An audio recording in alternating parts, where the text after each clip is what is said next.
artists, I wanted to go ahead and quickly show you some of my own personal work before we get started on our animal drawings, because I think it's important for you to be able to see where some of my sketches end up going. Sometimes I keep my sketches as very simple pencil drawings and charcoals, and sometimes I turn them into full paintings. But each time I am approaching each one of these dogs and the cats at the end the same way I'm about to show you in a few minutes.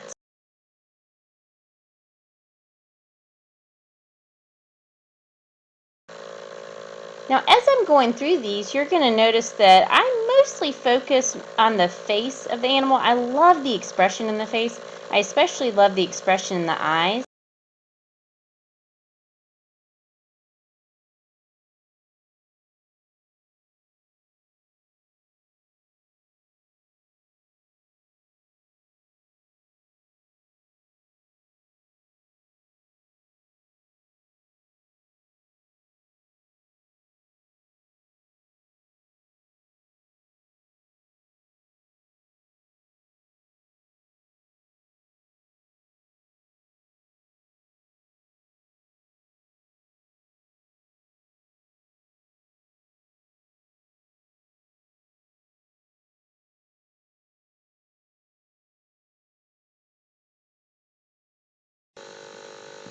And ending up with Sweet Miss Daisy, the little kitty cat. And let's hop right on over to our animal drawing.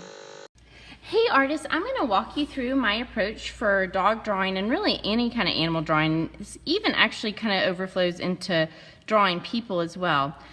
The approach that I'm using is not the right way, it's not the wrong way, it is just a way of doing these things, and it's the way that I, as an artist, find to be easiest. Now, I start from the inside and I work out.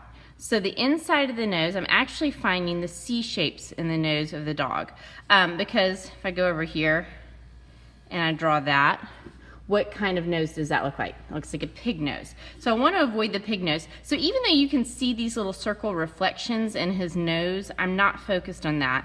I am focused on the actual shape of the nose. So I've got kind of like a forward C and a backward C.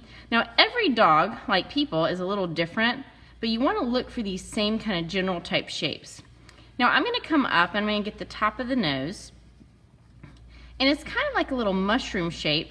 And again, every dog is a little different, but you want to kind of look for these general shapes and then modify them according to what you're seeing. Now I'm going to get this line going down. Now when I'm in front of my artists, or my students, I always point to the line that's on our little nose. It kind of comes from our nose down to our mouth. And the dogs have it too. Cats have it too. So I've got this little line going down. And then I'm getting the bottom of the nose. Now this dog right here, he's got just a flat kind of bottom on the nose. Some dogs have little points right there. Some dogs it's a lot more curved. Again, every dog is different. I'm just drawing what I'm seeing. Now I'm going to make this a little darker so you can see it. I'd like to have you draw light to begin with because it's a lot easier to erase and change things around when you draw light. I'm going to draw a little bit darker right now just so you can see a little bit better. Now, one thing you want to avoid, unless you're drawing a basset hound and he really looks like this, you want to avoid that big droopy mouth that looks like that. That's really fun for young drawing, but we're trying to get this really accurate right now. So I'm going to get that mouth, and I'm looking and I'm seeing the mouth goes down and down and around. And by the way, artists, this is a dog that I painted many, many years ago, so this was actually one of my little commissions. I'm going ahead, I'm kind of just sketching in that little white patch of fur, just kind of placing that just for fun. And then his little chin, I notice, is going to be about even with the bottom of those cheeks. Now I'm talking you through this. When I draw or paint, I'm always looking relationally. Now I'm looking right here. Ooh, I got that a little bit too low. So even I have to erase from time to time. But I take this approach whether I'm doing a drawing or a painting or anything. So starting with the middle and working out. Now dogs are like humans in that a lot of times, now maybe not all the time and not with every kind of dog, but if a dog is facing you straight on, you can often draw a little imaginary line going up from the side of that nose and find the corner, inside corner of that eye pretty close.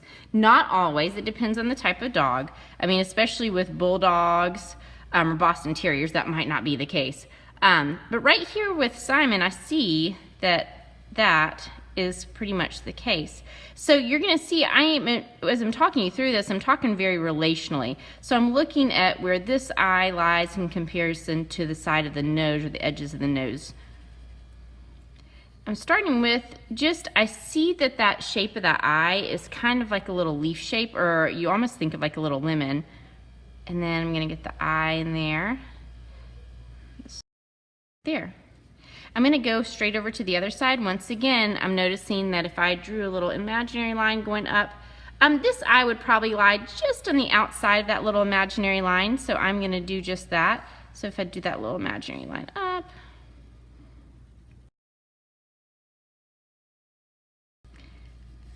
now, so I've done the inside, and I'm gonna go ahead and start to kind of get to the edge.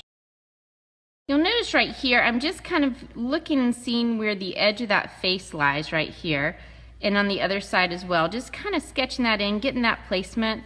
Now I'm looking at the ear right here, and a lot of dogs have triangle type shaped ears. This is especially true for labs.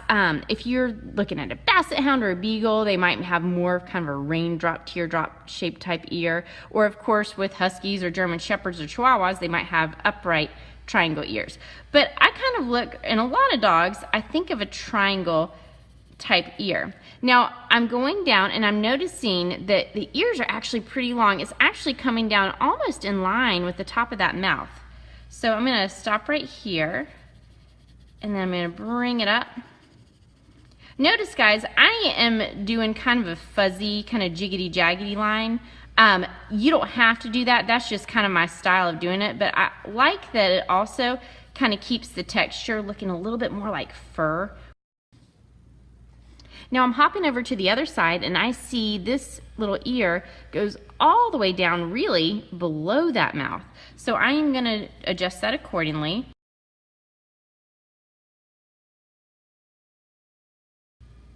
Now, one of the worst things you can do right here is to give the dog or the animal a popsicle stick neck going down. You want to make sure you really look closely at that animal. I'm bumping my little earlier mistake drawing out of the way right here. And I noticed that this little, it almost looks like a little shoulder is kind of coming out, way out right here. And then I noticed that the collar, I don't really see the top of that collar too much. I see more of the bottom of the collar because it's a pretty fuzzy dog. So I'm gonna mostly get the bottom of that collar drawn in. And I know it's gonna be kind of covered on the top. So if I wanted to do kind of a little fuzzy line right there, I could. And then coming off there, it's another little partial circle or C shape. And of course, I could always erase out little lines going through there so it really looks like it's coming out at us.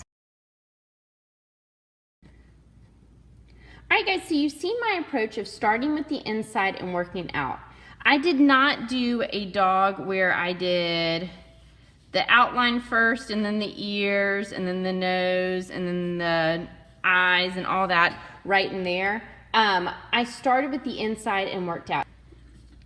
Now a further option for these, if you have done the value pencils, then you can use the value pencils to get a lot more rendering done. So with the value pencils, I might just use a variety. Now I could stick with my normal HB pencil and be just fine and do all this, or again, you could use some of the value pencils. Reminding yourself that the B lead, B as in boy, is a darker, softer lead, and the H lead, H as in Harry, is a little bit of a lighter and harder lead. I'm gonna go ahead with just my HB pencil since I know that's something that we all have. And I'm looking at, they almost look like little eyebrow areas. They're not eyebrows, but that's what I'm thinking of. And I can go ahead and kind of start to darken that in.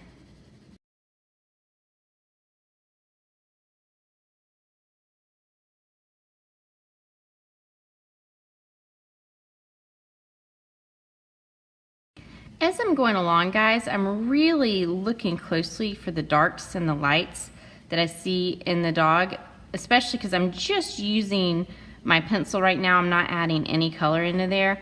If you have a hard time kind of seeing the darks and the lights, try something out for me. Try squinting your eyes to where they're almost closed, and when you look closely like that, those darks and the lights will start to pop out a little bit more to you and just be a little bit more obvious as to where they are. You're gonna look weird when you kind of squint your eyes like that, but I promise you, it really, really works. I know you can't see me as I'm drawing this, but I am actually squinting my eyes quite a bit.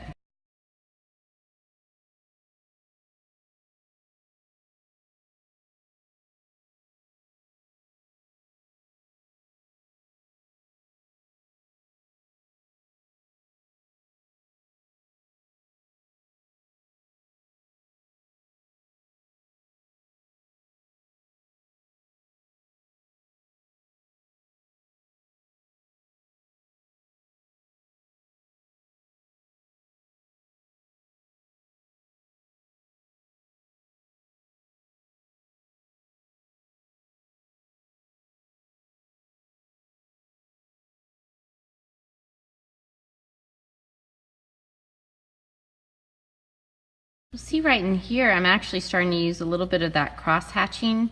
Remember, the cross hatching is where you go one way with your lines and then go in the perpendicular or kind of opposite way with the lines. And that's gonna just achieve a little bit of a darker value right in there.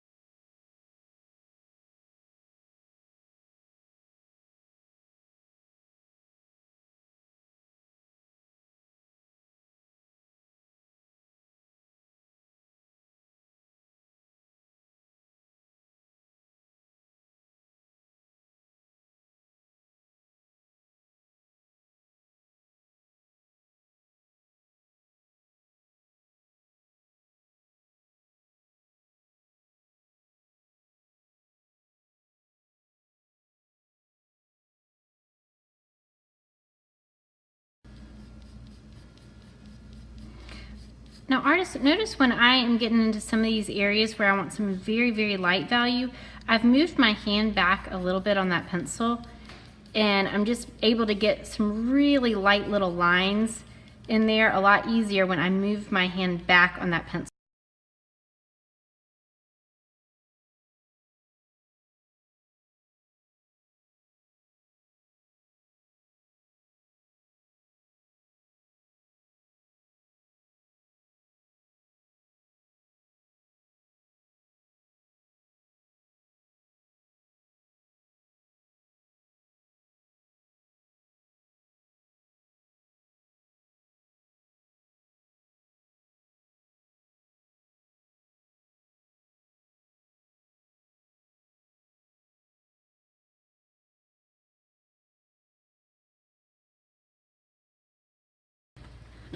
Artists, one thing you can try out if you would like to, you can always take an eraser and also add texture with an eraser. So I might go in here with the edge of my eraser through that ear, and I'm kind of looking and seeing a little bit of a light line going through there.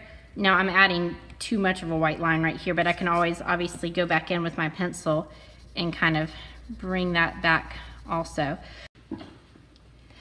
Artists, I think I'm just about to my stopping point on this. Now I could keep going for a long time and keep on adding more and more details, but hopefully that kind of gives you a good idea of adding the value and increasing the value in the dog portrait, as well as just a different approach to try out. You might like this approach, you might not, but it's nice to always just try out different approaches and see what works best for you. As an artist, like I said, this is what works best for me. I gradually increased the value, gradually went darker, and there's something to be said. I could leave this part down here kind of unfinished, or I might decide to polish it up and make it completely finished, completely up to me. I might decide to go in here and add some black pen. I could leave it at pencil. Thanks for watching, guys, and hopefully this gives you a good start on a different approach.